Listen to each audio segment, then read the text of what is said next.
Athens-Clarke County police respond to a person shock call.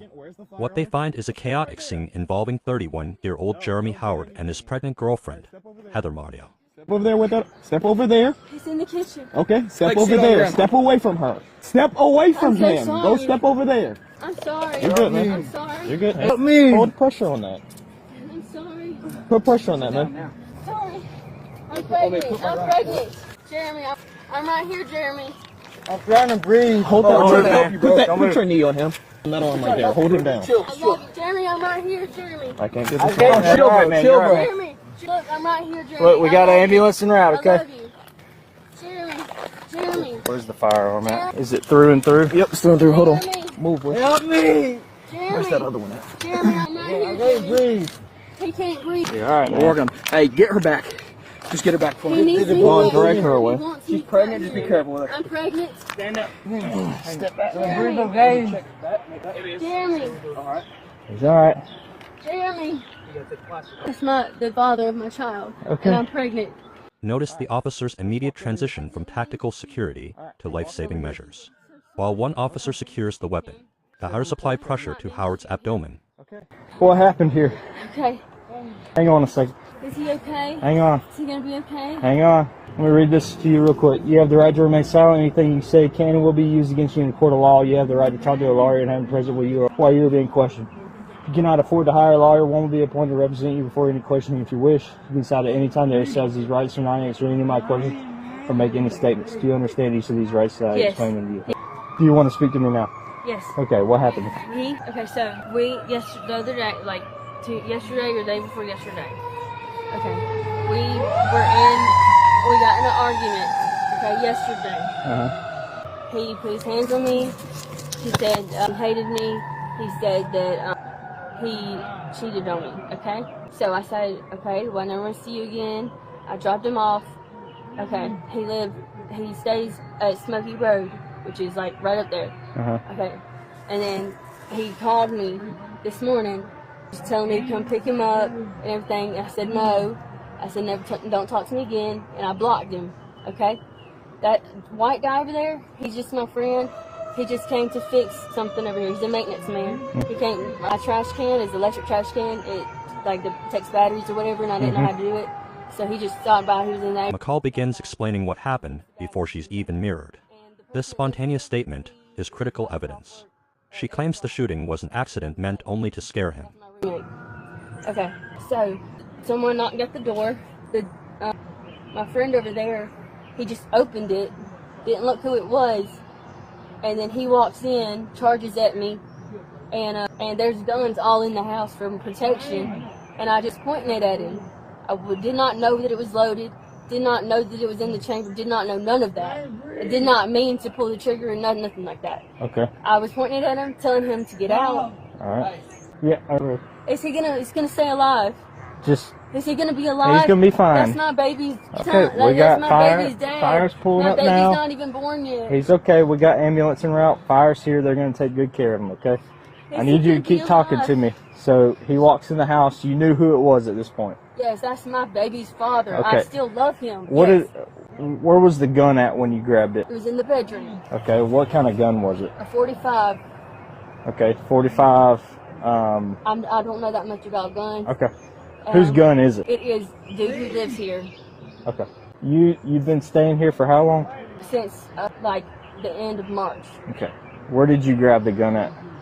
It was just in the bedroom. On this dresser. Okay. Is he gonna be alive? Yes, he's fine. He's fine. You grabbed the gun. Was it a handgun? Was it a rifle? It's a pistol, yes. Okay. All right. How many times did you fire? She explains the argument was over a breakup and alleged cheating. For detectives, the key detail here is that she knowingly retrieved a loaded .45 caliber pistol during a domestic dispute. Officers came over here. Where did the gun end up? Where's it at? It's where I left it. Where's it at? It's like in the kitchen on the floor, or I don't know. I dropped it as soon as it went off. Like I ran over there to Jeremy, and then I tried to help him. I thought he was dying. Like, that's my baby. That's the father of. I'm pregnant. That's the father of my child. Like, I did not mean to shoot him. She's up there already in handcuffs, getting a statement by the police. Is her phone? She called 911, and I literally just gotten here. Did you know her? I just met her maybe about a week and a half ago. Are you staying up here? No, sir. No, sir. Came over to visit. I just did dropped a friend off in Atlanta. Were you here when this happened? Yes, I was here for like 3 minutes and it happened. Okay. So I came in, we were hanging out, met her dog. He came in, went to go, he's like, I need an ID or a card or something. And I guess that's the baby daddy. Something happened with something cheating, something like that. So I was like, I'm gonna give you guys a minute to talk. This is your personal conversation. Walked out the door, cleaned my car to grab something for maintenance. I think it was a drill or something. I was gonna change the batteries because it has trash can lid. Yeah. And then I hear a pop, but it didn't sound like a gun. Right. To me, it did not, because it was inside. And then all I hear is, he's walking out the thing, coming down the steps, and you see the bullet shot. It was an accident. She was like, it's an accident, because she was trying to, I guess, leave me the alone, because he has beaten her before, is what she says. What she says, I've never seen it, don't know. Gotcha. And then she comes out. You mind if I put you down as a witness? Yes, got your ID? Yes, sir. I was literally here for 3 minutes. Right up here, sir, on this side. Now, as the medics prepare to load Jeremy into an ambulance, McCall realizes that her dog likely escaped from the trailer as all of this was going on. Is anybody else in here? No. There's My nobody dog, in there. Where's the dog at? I don't know. Okay. I don't know. They're not worried about the dog. I'm worried about my dog. Vicious dog. Like, we don't worry about the dog. But She's sweet. She's not vicious. But she can't get out. She'll run away, and that's my like service dog, like my animal, like not like she don't have paperwork nothing, but like I have panic attacks and everything, and that's like she helps me, like I have to have my dog. Does this have a password on it? Yeah. Do you mind if I have your password? Why? Well, we're gonna go through the whole phone anyway. It's just gonna make it easier if we have a password. We don't have to wipe everything. We're gonna have to go through the phone anyway. I'm just trying to get a password so to make it a little easier on us. I have OnlyFans. That's fine. And I have like news on there and stuff. Yeah, we're not looking for anything like that. It's just to find evidence. There's nothing on there about a gun. Nothing Yeah, like we still that. have to go through it. Okay. I'm gonna get you to stand up, Miss McCall. Okay. Did you talk to the witness? Yes.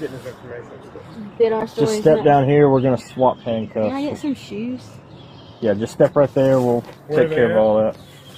There should be there's slides on my room, Okay. which is on the other end of the house. How far along are you? 4 months. Okay. We're gonna get handcuffs moved up to the front. Yeah, because they're hurting the window. We're gonna switch them out, okay? Just And as long as you're don't- calm, cool, and collected, we got you. Yes, because I did not mean to do this. Just keep your hands right up front, okay? Fancy cuffs. Or can we switch them out? Just keep your hands right here for me. Just put them together like you're saying it prayer. Wonderful. Oh, sorry. That'd be a little bit better for you up here. Thank you. Just a little bit more comfortable, okay? Thank you. That's alright, no worries. Is there You're in the car, or any possible way that, I know this is probably like a crazy request, but is there any possible way that I could hit my vape or something, because I'm like kind of panic inside right yeah, now? we can't allow that. We don't know what's in there. Or a So. cigarette. I know I'm pregnant, but like Yeah, it's my a stressful nerves are situation. tore I up know. right now. Like Yeah. I can't. Like I hate myself right now for this. Like I'm so worried. Like, is he gonna die? I don't think he's gonna die. You don't think he's gonna die? No. Do you, like, what percentage do you not think he's gonna die? I can't evaluate that. Now at the station, the narrative deepens. McCall admits she wasn't familiar with guns but chose to use one to force Howard out of the trailer. This admission is the foundation for a reckless conduct charge. And this is when she continues to ask about Jeremy's condition. We can't just get somebody's medical information. Do you think he's gonna be okay? I hope so. I don't know. Have you ever like dealt with anything like this before? Like a shooting? Yeah, like that kind of like Yeah, I mean, there's... like that officer was saying that he dealt with something like that before. Yeah. The dude got shot in the back Yeah, and he died. I gotcha. I have no idea. It all just kind of depends. If you just want to sit in that gray chair... Can I pee and have something to drink? Yes, hold on just a second. I will come back and get you to go to the bathroom in just a second, and we'll find some water for you. You just want to sit in that gray chair over there. I was looking for his social security card, and then I was like, "You tell me her name, I'll give it to you." He was like, "There is no name, I just lying." Yeah. And then I was like, "Get out, not to you." And then he wouldn't get out, and then so I started yelling, and he still wouldn't get out. And then I was afraid that he was gonna like hit me again. Yeah. So I remembered that Blake said, you know, here's all these guns. He was like, you know, go to your room if you want to, which I didn't want to because I'm not familiar with guns like that. I've only shot a gun like once or twice, and it was at like a target. And I thought the gun was unloaded. I did not know the gun was loaded. And I did not know that my finger was like where the trigger was. So I was just trying to scare him. And so I went and got the gun out of Blake's room, and I was like not pointing it at him, I was pointing it like at the floor. Like I was like, get out, and he still didn't get out.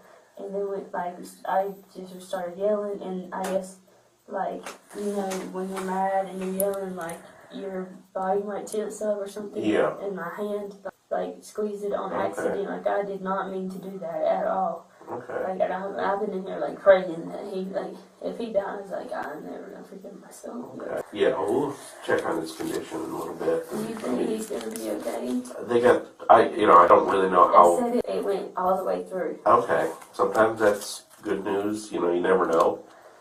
They got good doctors at the hospital, so I'm sure they're gonna do the absolute best they can. She describes tensing up while yelling, causing the gun to fire. In a court of law, I didn't mean to doesn't negate the fact that a lethal weapon was pointed at an armed person. I ran over to him, and I was like and then Jeremy said, call 911. So I was looking for my phone, and I called 911, and then I don't remember how Jeremy got outside. I guess Jeremy told him to go out there because the ambulance would be coming. Yes. I think we heard the ambulance, so he went out there, and he was laying on the ground, and I was like, I remember seeing movies like Apply Pressure, so I was like taking his shirt and applying pressure, like holding his head, and I was like, look at me, and at first he was like, I thought he was tired, he was like his eyes were like closed, he was like making that noise, and then I was like, look, Jim, please look at me. I was like, I love telling him I love him and everything. And then Jeremy brought me like a dish towel. And I was like, do I apply pressure? And he was like, yeah. So I was applying pressure, and I was like holding his head. I was like, I'm sorry, I love you. And I was kissing him. And he was like, then he finally opened his eyes. He was like, I love you too. And I was like, I'm sorry, I didn't mean to do that. And he was like, okay. And I was like, do you forgive me? He was like, yeah. And I was like, please don't die. And then that's when the ambulance came, and they had handcuffs. They started out not a bad argument, and it never was intended to be like this. I'm pray, I was in here praying, and I don't even pray that he lives, because if he dies, then my kid's not gonna have a day. Yeah. Well, like I said, they got good doctors, so we'll check on that in just a bit. They got to do all their stuff up there.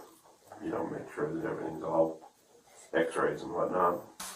He started yelling, and I started yelling, and I guess when you're yelling, your fist fall up or something. Yeah. That's because I didn't even realize that I had shot him, and once I realized it, I was like, You just kind of heard the noise all of a sudden. My ears was ringing. And then he was like, you shot me, and then I was like, Purpose for getting the firearm, was it because he was there, or was it because you were afraid that he was going to hurt you, or was it because you wanted him out of the house before Blake got there? The Blake part, that's the least important part. I got the gun because I just wanted him to leave. You wanted him to leave? To leave. I just was trying to scare him to get him to leave, because I know he's stubborn and he don't leave.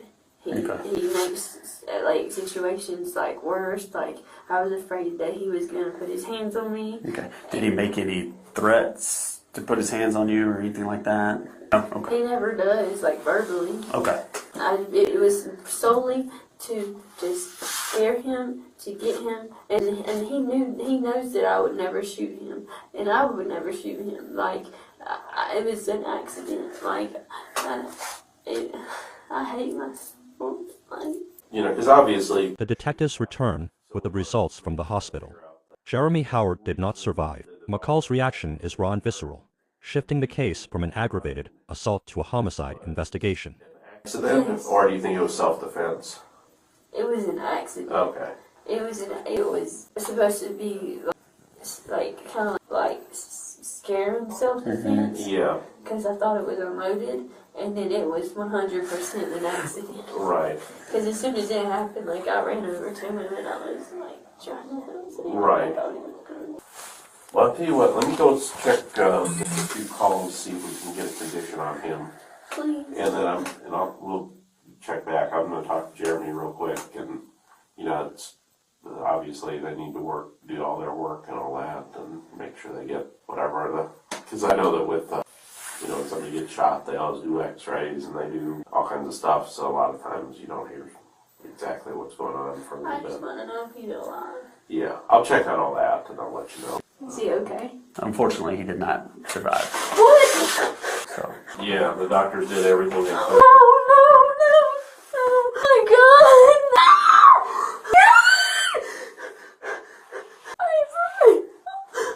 the doctors did everything they could. Oh my God, oh my God. We're staying. Yeah, we haven't heard exactly what the doctor said. Well, and I think it's, you know, we don't believe that you did this, I'm sorry. you know, on purpose or anything. Oh my Well, God. don't do that. Oh my God. Why don't we give you a second just to be here by yourself? Is that okay? Would that be all right with you? If you need us, you can knock on the door. Because it sounds like this is kind of a lot for you to process. Oh my God. Do you want us to give you a little bit of space? That way you can process? I need my dog. Yeah, I don't know if they've located the dog yet, or I don't know what the story on that is. Tell you what, I'll ask the officers over there if they've found your dog at least, okay? Anything we can answer for you, or? You have any questions for us? Am I gonna go to jail for murder? No. Obviously, when somebody does get in a situation like this, we do have to look at what laws were broken, but we're not going to be charging you with murder or anything. What we're looking at is probably... Oh my God, I can't believe it. Can I see his body? I believe he's at the hospital right now, so we can't really facilitate that. I just want to go home.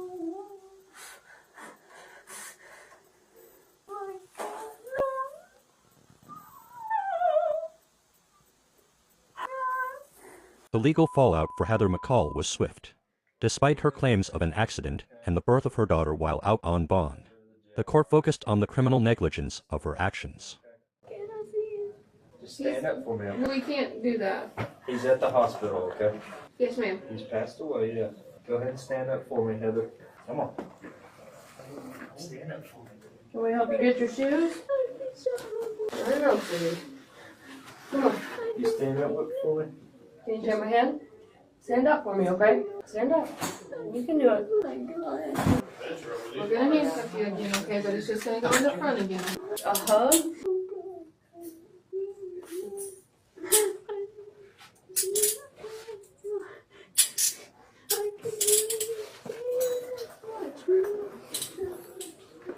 I'm sorry.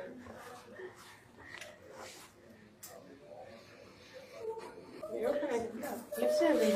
Why don't we let her just have a seat for a minute because we're still kind of talking about some things. In December 2025, McCall pleaded guilty to felony involuntary manslaughter and reckless conduct.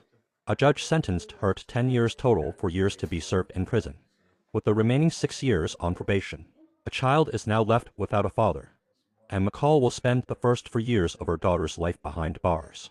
Another case where a split-second decision with a firearm changed everything.